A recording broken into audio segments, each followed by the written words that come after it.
Last November, we were privileged to be a part of your One World, One Family cultural festival in your headquarters and was listed in the Guinness World Records as the longest cultural festival.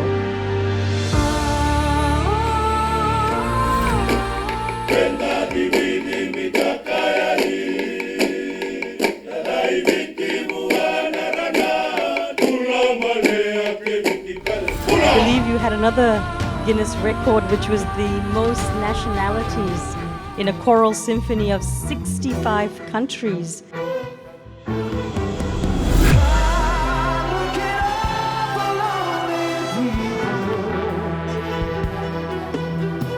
The Honorable President of Fiji was kind to stay for almost 2 weeks at our campus. The robotics that we use for orthopedic surgeries is so intelligent, and if the surgeon makes a mistake, the machine just stops. For women, we have gone all the way to ensure that they also get a stipend to continue their education. Ladies and gentlemen, distinguished guests, across more than 100 countries, his mission is not built on theory. It is built on service, on compassion, on the simple but profound idea that humanity is one family. Welcome all guests to this evening's Talanoa, a conversation between globally renowned humanitarian leader Sri Madhusudan Sai and prominent medical doctor and humanitarian Dr. Krupali Tappoo. As we begin this Talanoa session, may we open our minds, quiet our hearts, and embrace the wisdom that will be shared. Sadguru, your One World, One Family global humanitarian mission has gained so much momentum in the past few years, and there is now presence in over 100 countries. What is your vision for the world? Bula, namaste and good evening. Thank you for being here and having me here in this wonderland called Fiji.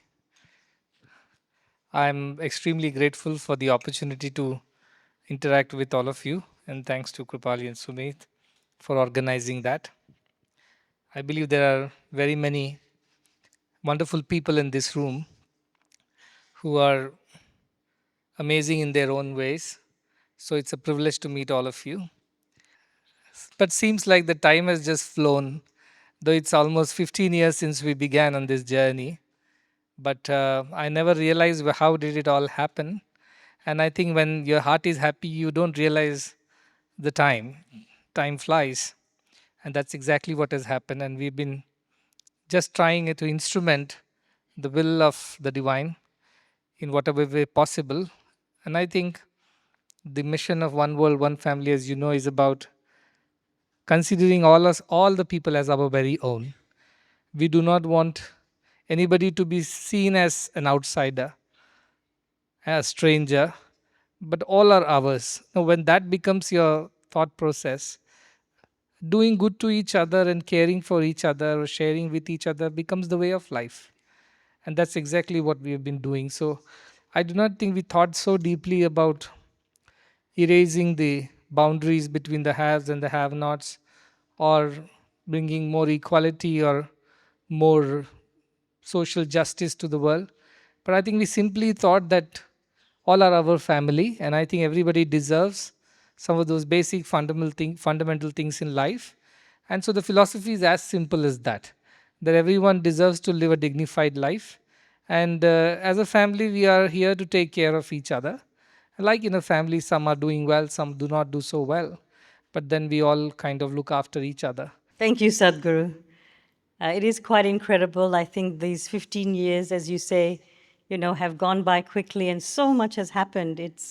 Sometimes it's hard to imagine, but so much has happened in so many countries. So thank you for all that you do. Last November, we were privileged to be a part of your One World, One Family cultural festival in your headquarters in Mudanhalli, India, which lasted for 100 days and was listed in the Guinness World Records as the longest cultural festival. I believe you had another Guinness Record, which was the most nationalities in a choral symphony of 65 countries. I know there were professional musicians from around the world, and together with your Sai Symphony Orchestra of over 200 students, and they were playing instruments from all around the world. And I believe these are incredible achievements. So my question is, how are you able to achieve so much and motivate and inspire people around the world, including the thousands of students and staff that you have in your educational institutions and your hospitals? It all seems like a dream. I started alone in a small apartment in Bangalore, and I had the blessings and guidance of my guru, Sri Sathya Sai Baba. And we just began, in a way, two of us, I must say, the guru and the disciple. And from there, people kept coming, and this started growing, and there are millions of people now around the world who have benefited from this mission, and thousands of volunteers and full-time workers in this mission. And all this is truly not something that we really planned and we set out to do. And I believe that it was designed by the divine, and I had very little to do or not do about it. We were just chosen. And somebody asked me, why did you come to Fiji and why did you do this? Why did you choose Fiji? I said, I did not choose Fiji. I think Fiji chose me. And that is how we landed here, and you all were here. And so many wonderful things happened. So I would think that, did we plan it all? Did we build a plan and then work towards it? Not always. I think it just started happening. Today we came here, we learnt about the need for adult cardiac surgeries. A lot of people die in Fiji. One of the biggest killers in the adult population is heart diseases. And from children's hospital, now we have graduated to a hospital for all. And that was not a plan per se. That happened because that was the need of the hour. So I think we just went about providing solutions and whatever little help that we could. And things started rolling on its own, and people started joining. And that is how this mission has grown. And I always say this mission has a mind of its own. And it hardly listens to me. So it grows, more good people come, they come and tell, let's do this, this is needed. And I say, why not? If it's good and if it's going to help somebody, let's do it. And that is how it keeps growing. And yes, we had a wonderful function last year for 3 months, for 100 days. We had 100 countries come and represent themselves in our campus near Bangalore. And each of these countries brought their culture, their cuisine, their philosophy, and their service activities. It was a wonderful initiative. And more than anything else, it culminated with a world orchestra with 65 countries participating. And we have a symphony orchestra in India. It's made of all rural kids. And you would be amazed and surprised because somebody like A.R. Rahman came all the way to check on us. Is it for real? And he watched the orchestra and he was very impressed. He said, kids doing this, youths doing this is unheard of. It's never seen. But that's the potential. That's the potential of people. So I think it's all turned out to be so good, and I sometimes have to pinch myself that it's all for real and we are not in a dreamland. But I think that is how God works, in mysterious ways. And everything that happens thereafter is a miracle of some sorts. So I really cannot answer it very logically or practically. I can only say that yes, we submitted ourselves to the will of the greater divine, to the good of all, and things started flowing from there on. Sadhguru, you mentioned, Fiji chose you. Well, I'm very glad that you're in Fiji because so much has happened. So many good things have happened in Fiji since you've set foot in this country. So I think Fiji is very fortunate to have you. During the inauguration of the new 600-bed hospital in November in 2025, so last November in India, we had our president, the Republic of Fiji. He was there. And there was a lot of appreciation for the infrastructure, the state-of-the-art equipment, the cleanliness of the institute and the hospital, and the professionalism of all of your staff at the Sri Madhusudan Sai Institute of Medical Sciences and Research.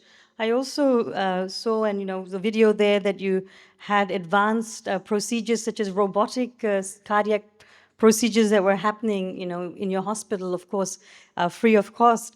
Can you please elaborate on why there is such a strong focus on healthcare within your mission, and how you see the future of robotic surgery evolving in your institute and also globally?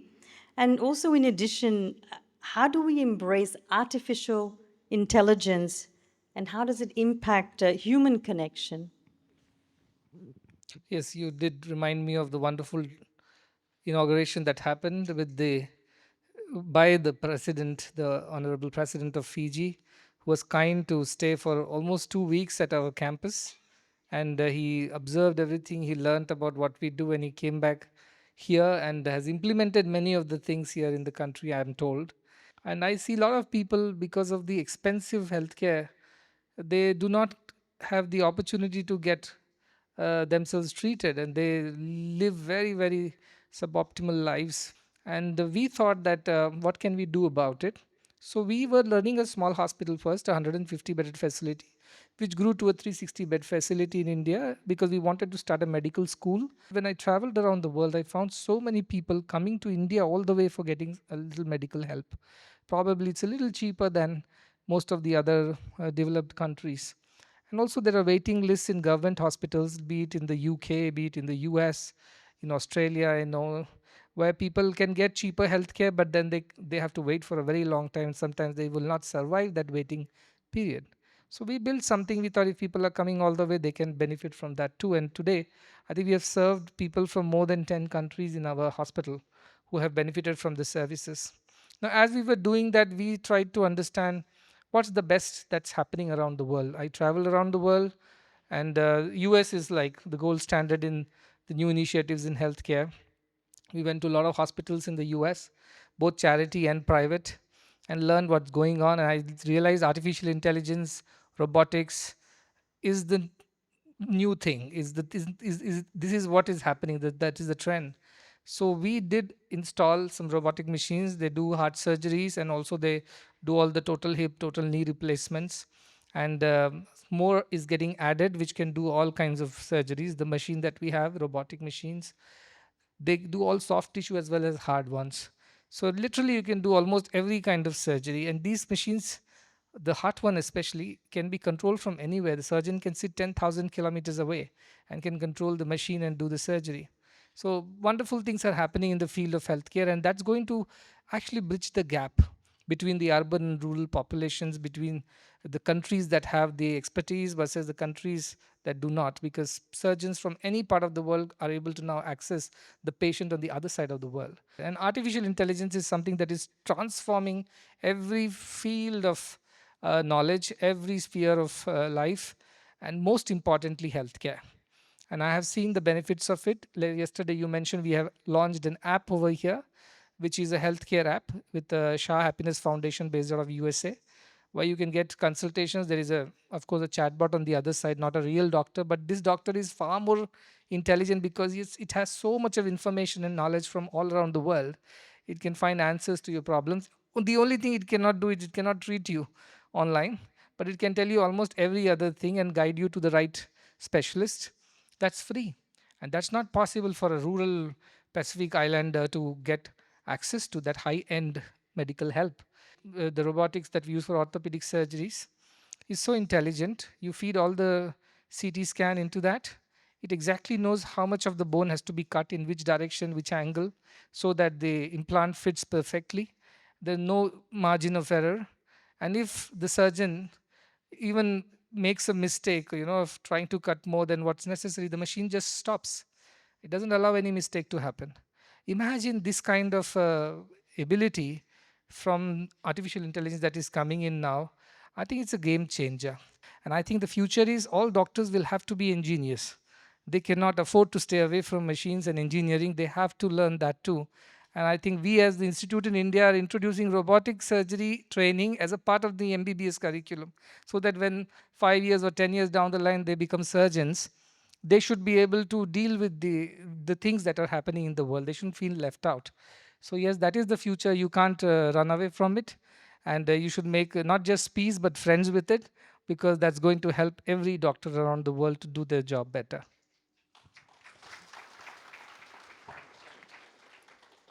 Thank you, Sadhguru. I mean, I'm very excited, if we're going to have a robot in our Fiji hospital someday. I think that will really be a game changer. You have to, I must remind you that when we were building the OT in Fiji, I told them it should be larger than the regular OTs. And they asked me why. I said, because someday there'll be robotic surgery here and they need more space than the regular surgery. So you are ready, you have the space, and when the time is right, things will happen. So you were really thinking far ahead, even before we built this hospital. Such incredible foresight you have, Sadhguru. Thank you. Sadhguru, you have built your education mission around providing completely free, values-based education to children from underserved and rural communities across India. And your approach, it goes beyond academics. You're focusing on holistic development, including character building, nutrition, healthcare, and also life skills. You nurture not just educated individuals, but socially responsible citizens who can uplift their communities. Now, given your emphasis on holistic, free education that integrates values, health, and social responsibility, how do you see education shaping not just individual success, but the long-term transformation of society? Again, as I said, like healthcare is such a fundamental need without which we cannot do what we do. Education is the next thing, the next big, best investment that one can make in oneself and in the society. A society full of healthy individuals but uneducated individuals is no good. And that is the reason why education is a must. And I always tell people that the only way to solve all the problems of the world is to put every child in the school. That is the first thing we should do. But then school should not just teach them the regular academics and not moral values, not human values. So it has to be a combination of both, where you teach them all the knowledge of the material world, which is necessary for them to be productive and to earn a living. But more importantly, you have to build their character. And character is simply the ability to do the right thing always, to choose to do the right thing always in all situations. And that requires some training, some input.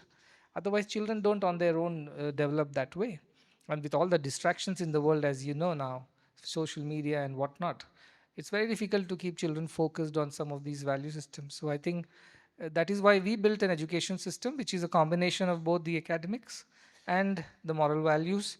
You would be happy to know that including in our MBBS colleges, students spend considerable amount of time in studying the scriptures like Bhagavad Gita, which is very common in India, and also they study other religions so that they have a broader perspective, broader understanding of what's going on in the world.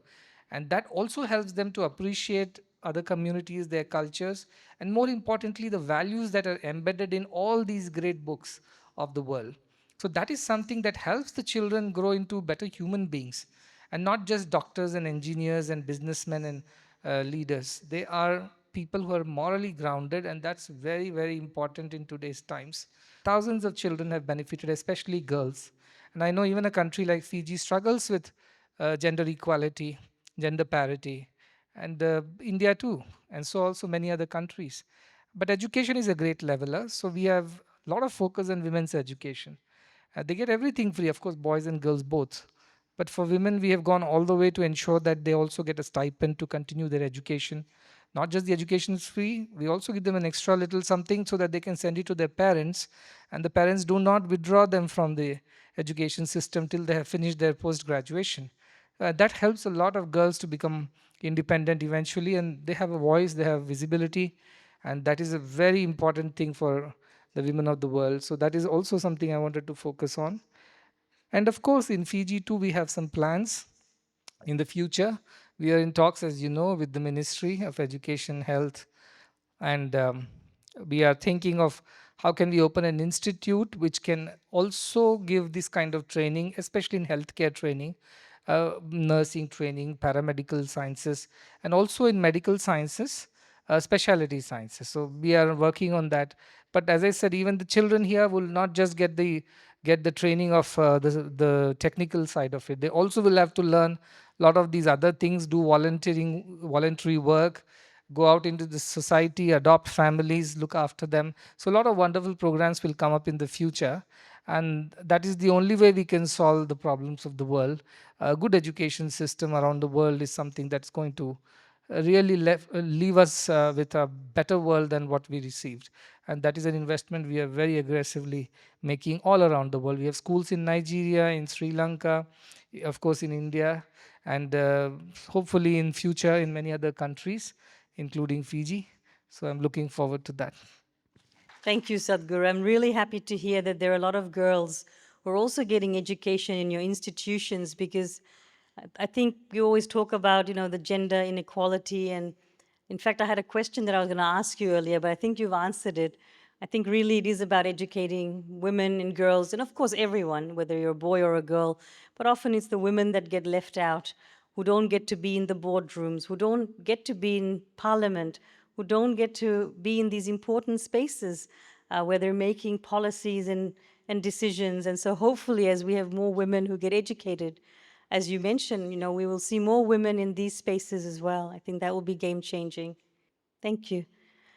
Coming down to nutrition now, Sadhguru, I know your Annapurna program, it's a very large scale, over 10 million children that you are providing the morning breakfast nutrition, the Sai Sure multi-nutrient supplement, which is actually has perfect amounts of all the micronutrients as well.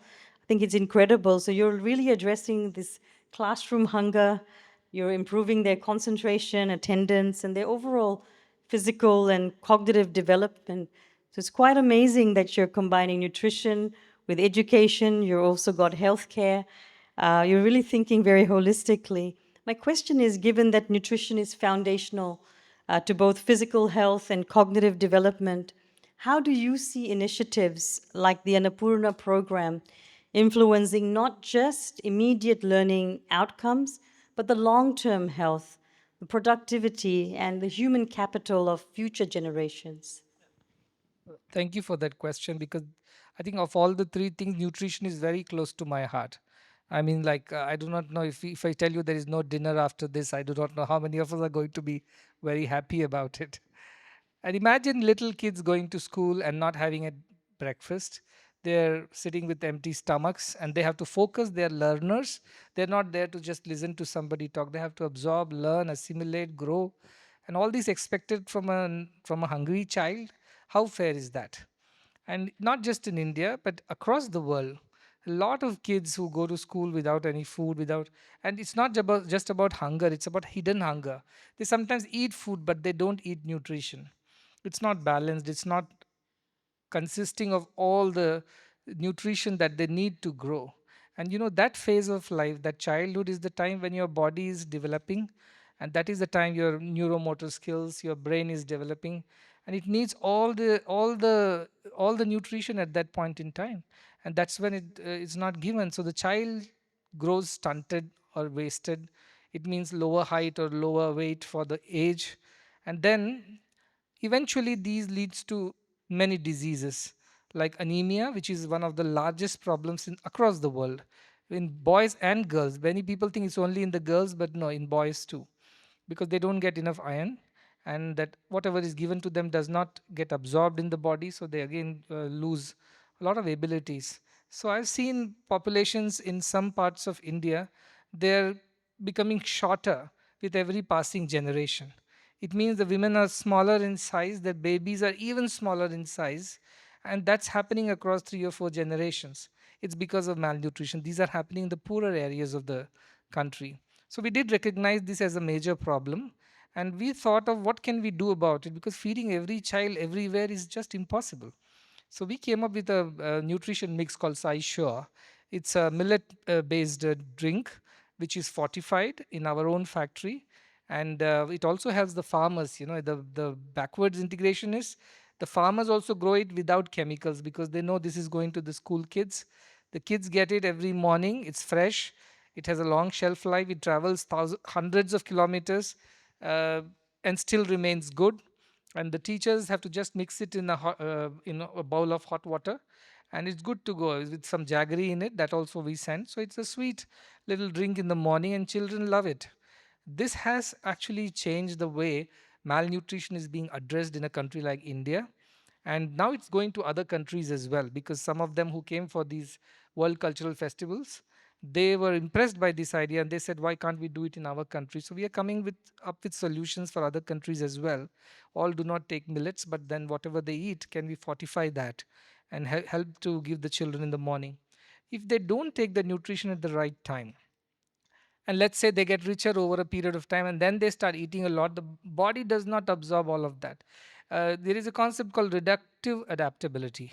It means as you grow and you haven't had enough in the beginning, later even if you take, the body rejects it. That's why anemia is something that the world grapples with, and still it has not been resolved despite several years of interventions by governments and private NGO sectors and so many people, because at the right time it wasn't given. So I think that's one thing. If we set right a lot of things. The children are more energetic, they educate themselves better, they learn better.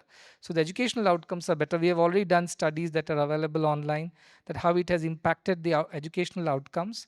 Two, their health has improved. Anemia has come down, their vision, their skin, bones, teeth, all this is much better, which is why they won't fall sick again. And it means that won't be the additional burden on the healthcare systems of the country. So if we add this nutrition component to the puzzle, I think we will sort out a lot of issues that are going to happen in the future, including bad educational outcomes and bad healthcare outcomes. So I think both can be solved with nutrition. So I'm a big proponent of nutrition, and not just food, because food we all eat, but we don't get nutrition. And it is very well thought of, a very balanced meal that children are getting.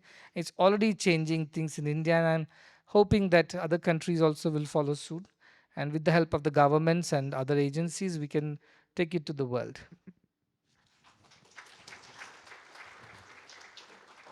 Sadhguru, your analysis is absolutely correct. I mean, iron deficiency anemia is such a huge problem worldwide, and we struggle with that here in Fiji as well, you know, even in young children. As a clinician, I also see a lot of young children who are pale, who are tired, who are anemic, and I think we will try and see how we could implement this one day in our country, because I think this will really improve the health outcomes of our young children. And as you say, you know, at an early age, it really matters. I just want to add here, because you said, how can we do it here in Fiji? I think we learned some of these things on the go. And now what we are doing for African countries and other places is, they eat some other food, that they eat cassava or maize or corn flour or whatever in the morning. We are just making fortification packets. These are basically minerals, vitamins, and all other micronutrients that they require. And you just have to add into the bowl of whatever they're eating, and that immediately makes it more nutritious. So I think that's getting ready. The formula is under study. And once it is ready, it's useful for the whole world. We will send you packets and packets, shiploads of them, to take care of children here. Thank you, Sadhguru. You have solutions to all problems. You're an absolute problem solver, I have to say. Sadhguru, in light of the ongoing global conflicts and rising geopolitical tensions, what fundamental changes, whether political, social, or moral, do you believe are necessary to move humanity towards lasting world peace? And is such a goal realistically achievable in the modern world? So world peace, Sadhguru. World peace is something that has been eluding us for a long time. And many people have tried in many ways to bring about world peace, and they have had mixed successes about it. But today, in the times that we live in, I think things have got worse than what it was a couple of years ago. And the reason for that, I think, this lack of understanding that we all belong to each other, that broad mindedness, that compassion, that kindness is gone missing. See, it's like us versus them. It's all the time us versus them. What's in it for us? That's all the question that we ask. If countries go and take over other countries and kidnap their presidents, we know why they do that. There are resources, there are precious resources. It's all about economy, it's all about me being first, me being benefited, and at whatever cost and price. That has happened because we couldn't accept everybody as our own. And it's like stealing from your own brother. Why would you do that when you know he's also your brother and he also is a part of the same family. How can you be happy by seeing somebody sad in your own family? And having done this to them, how can you even live in peace? But this understanding, this broad-mindedness has gone missing. It's become too selfish. And that is the reason why all the conflicts and wars and every other issue in the world is because of this selfishness in individuals, in societies, in leaders, in whoever. And how do we reduce that? Once we realize that we only need so much to be happy, we don't need more than that. I think a lot of things get sorted out. And the other thing, when you accept everybody as a part of this one big family, this earth is our home, and all of us are members of the same family, and we ought to look after each other. I think this just one understanding can bring world peace, according to me. I cannot change and make everybody be convinced about it overnight. But I feel that if we talk to the younger generation, as I said, half of the world is still young. And that is the water of the river that's not gone into the sea. And that is what we want to protect, educate them, treat them, teach them well, and then help them understand that when they grow up and when they have power in their hands, they should think of the world as their family and rather help and look after each other than harming anyone. I'm not sure how much we can do for those who have already gone the wrong way, but we can only pray that the good buddhi or whatever sense prevails, and things get better. I really feel bad for kids, whoever is at fault. Don't talk about the politicians on top, but who is the one who suffers at the end? When two elephants fight, it's the grass that suffers. It's the kids that suffer. It's the women that suffer. It's the old people that suffer. They are the ones who really are the victims of such atrocities. What's their fault? Because they were just born in those countries? And that's unfair to me. And I feel that if we can't change the politics of the place, we can still revive that human consciousness in people and make them feel for each other. And I think missions like ours and many other organizations are trying to do their very best. And the one example is here when it's about Fiji and Fijian children. Look at how many people from around the world have come and contributed. They have nothing to do with Fiji, most of them. Some of you have, but many of them have just come here to help. They did not think it's not my country, these are not my children, why should I give? But they also gave because they felt there is a need. So I think there is this possibility of raising that human consciousness. And it's easier to do it with the younger kids because they're still malleable, they're still plastic, we can still teach them. And that is where the whole focus is on nutrition, education, healthcare for children around the world.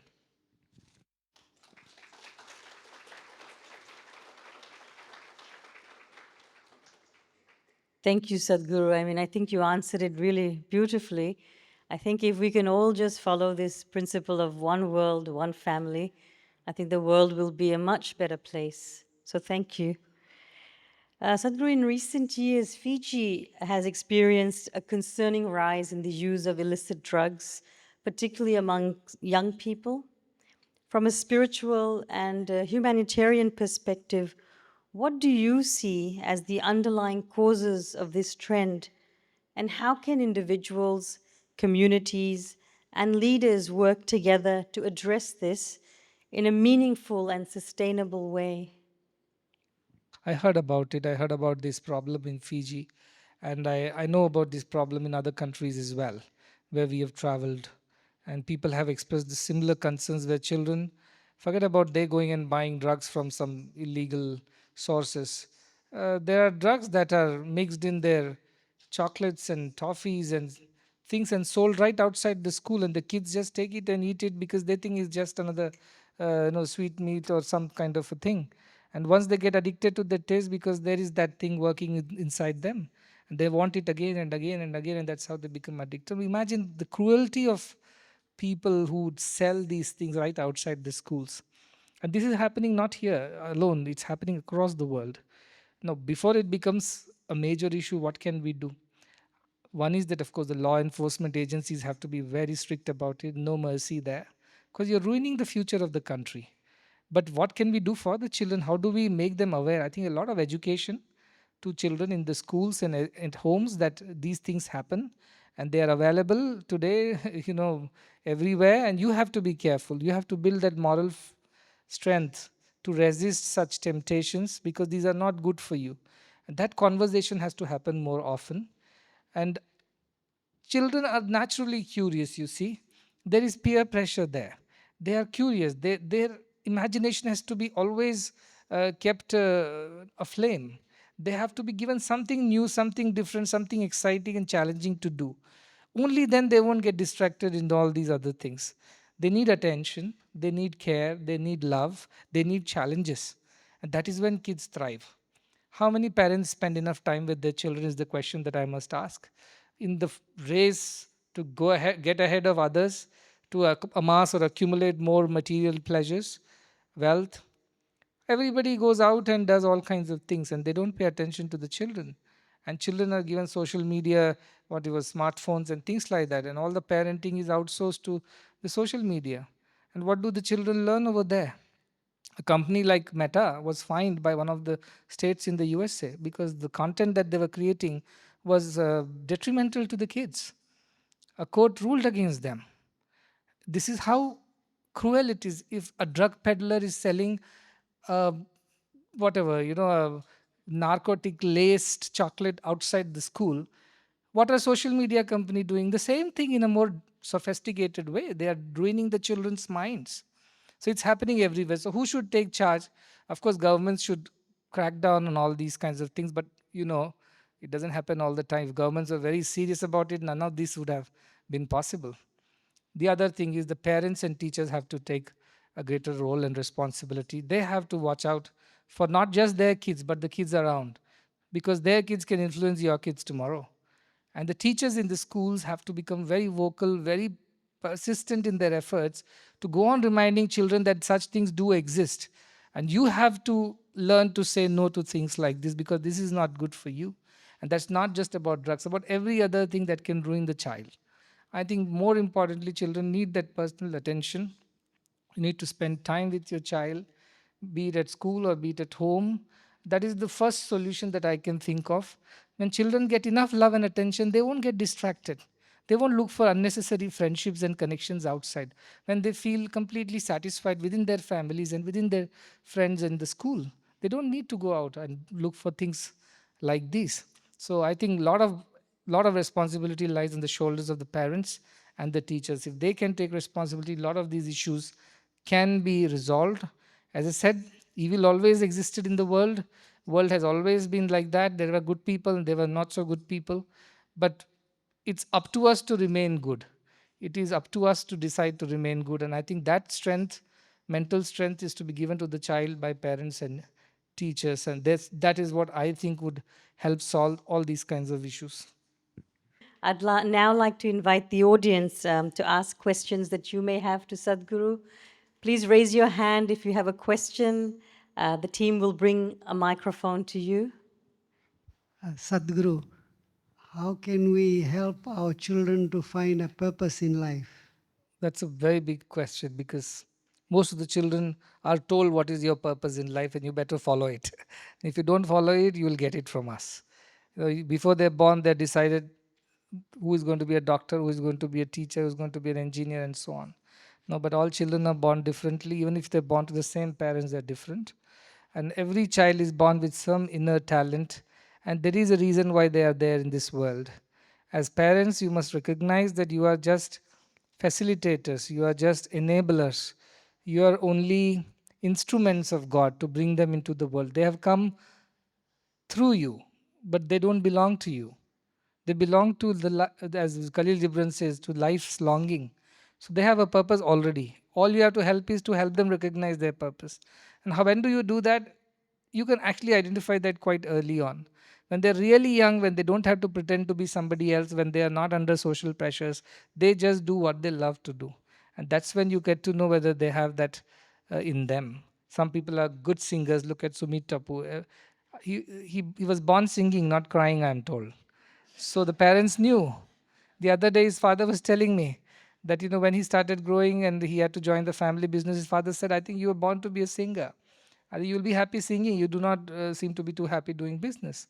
So he recognized that because he was watching him from childhood. He was born with that special talent given by God. Not everybody is talented like him, but then they all have some special ability. You would see some teachers, some children gathering other children, start teaching them. There is a teacher hiding inside that child. Allow that child to grow that way. You would see some children who have natural ability and instincts for business.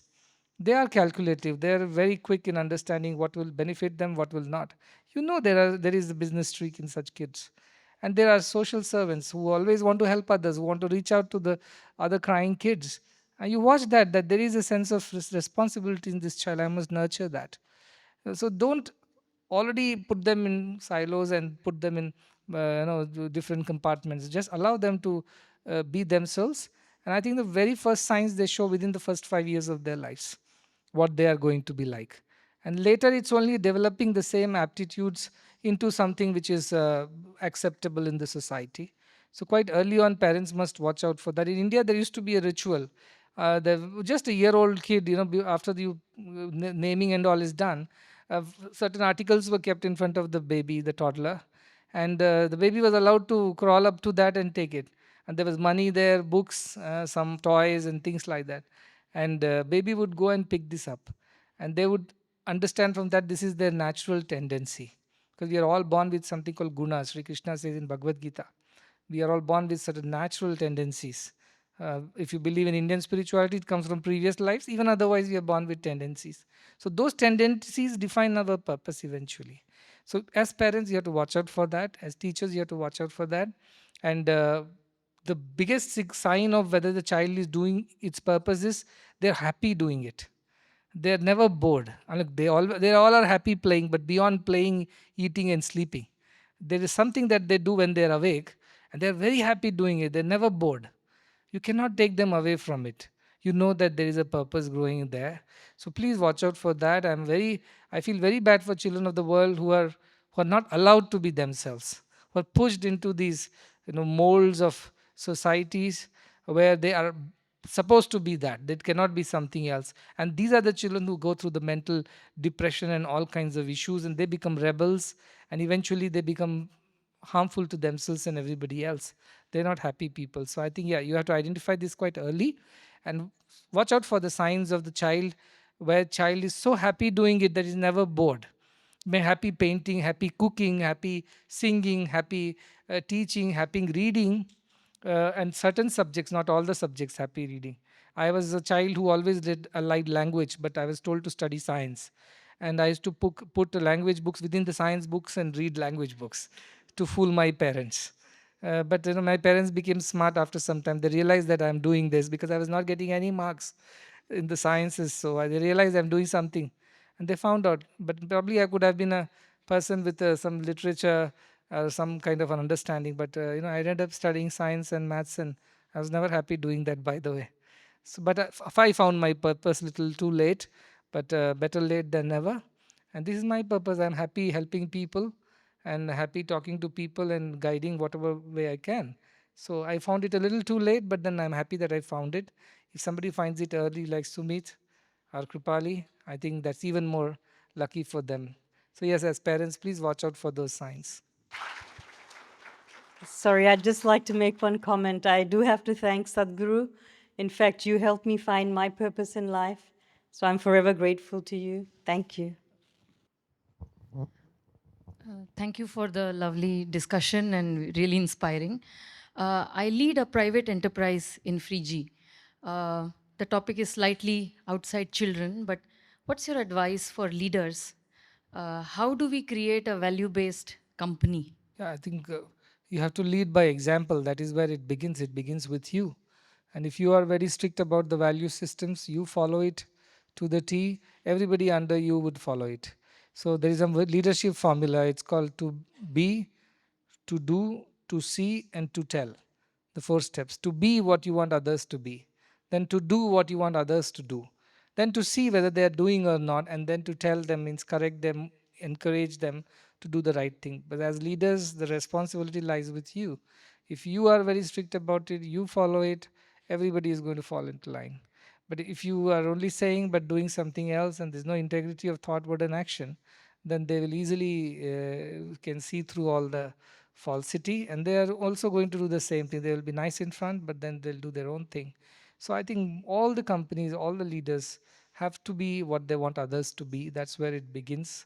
whether it ethics, whether it is hard work, whether it is any other way you want to build the culture of the company or the organization. The leader has to live it every single day, no holidays for leadership. So I think that is something that we have to recognize and do. With all that's happening around the world, how can we foster genuine unity and harmony among all the different faiths? I think unity is an understanding. It's not a rule, it's not a law, it's not something that can be taught through books or religion. Because every religion, every thought, every philosophy has some differences. Uh, Maybe a few things are similar, but many are different. So if you go strictly by the books, you will not find unity.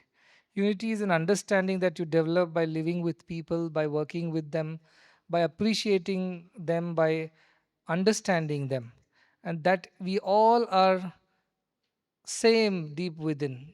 We have the same things that make us happy, the same things that make us sad. We have the same things that we all aspire to: safety, security, love, concern, care. In those ideas, we become unified.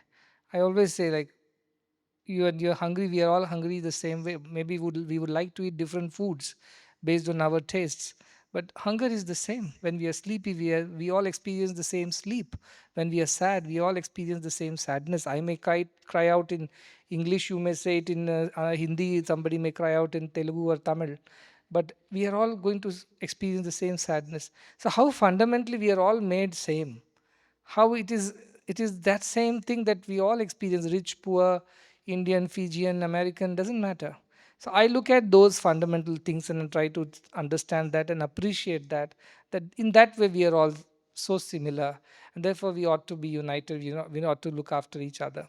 So that is how I think, because if you strictly go by faiths and religion, it's very difficult, because a lot of things are very different in many religions. Yeah, from there also you can pick up the best of the lot. Like all religions talk about compassion, service, faith in goodness, and things like that.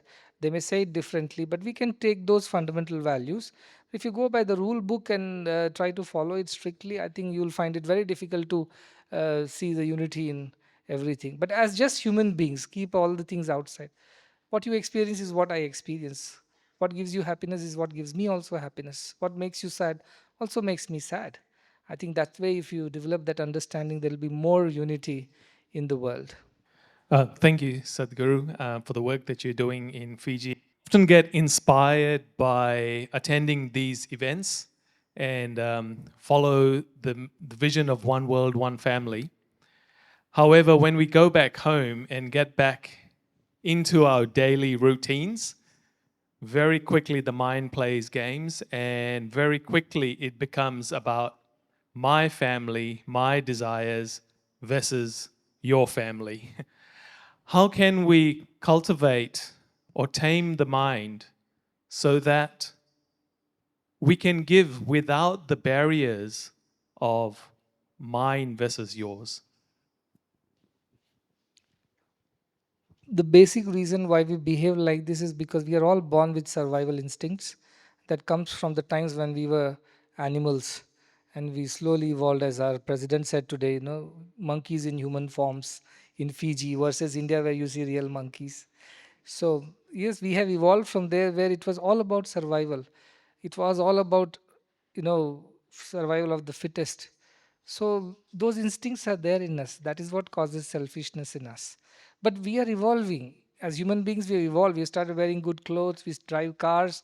We live in homes. We don't live on trees anymore or in the caves. So we have evolved in every other physical aspect of our living. Mental evolution is about thinking selflessly. So it is there in us. It's very difficult. It's an instinct that you can't just get rid of very soon. But slowly, you have to discipline yourselves. It's like building a muscle. You work on it, but very first day you go and do all the gymming, you will damage it. Slowly. So you build a discipline about being selfless. And I give one simple thumb rule. I say that if you are of a certain age, that much percentage of your time, energy, resources should be for others. For example, if you're 25 years old, you only need to share 25% of your time, energy, and resources with the society. 75% is for you. When you become 50 years old, 50% for others, 50% is for you. When you become 75 years old, 75% for others, because you don't need it anymore. You 25% for you. When you're 100 years old, you don't need anything. You would have built a nice family. They'll look after you. You don't have to worry about yourself. So build some kind of a discipline in giving, in helping, in serving, in sharing. And that discipline throughout the life, if you keep following, I think it helps you build that stamina to do selfless good. On one fine day, you get inspired by a conversation. Next day, you decide to do something big. It is taking extreme steps. And I think extremities should be avoided in every sphere, including spirituality and service. So grow gradually in this idea. Start with that disciplined approach to being selfless, to being good, to being of help to others. And as you grow in your life and you evolve, you will realize that it becomes a habit, and then it becomes very easy to follow it. So it takes some effort, like any new habit takes efforts, and this is you're fighting against your survival instinct. So it's going to take efforts. It's not going to be easy. So yes, accept that it's not going to be easy, but then also know that this is the only way you will evolve into a better being. Just like you evolved from monkeys to humans, you will evolve from a human to divine only if you follow this discipline of sharing and caring. So build that discipline is what I would advise everyone. Thank you very much for all of that wisdom and insight. And I'm sure everyone is feeling the same way as me, absolutely so inspired. And we're very grateful. So on behalf of all of us here this evening, I would like to warmly thank you, Sri Madhusudan Sai and Dr. Krupali Tappoo, for sharing such inspiring insights with us tonight. Your wisdom and reflections remind us of the power of compassion, service, and purpose in shaping a better future for our communities and all the communities around the world. And thank you also to each of you for being here tonight and for supporting the work of the Sri Sathya Sai Sanjeevani Children's Hospital. Please join me in all rising and giving a standing ovation for our wonderful guest this evening.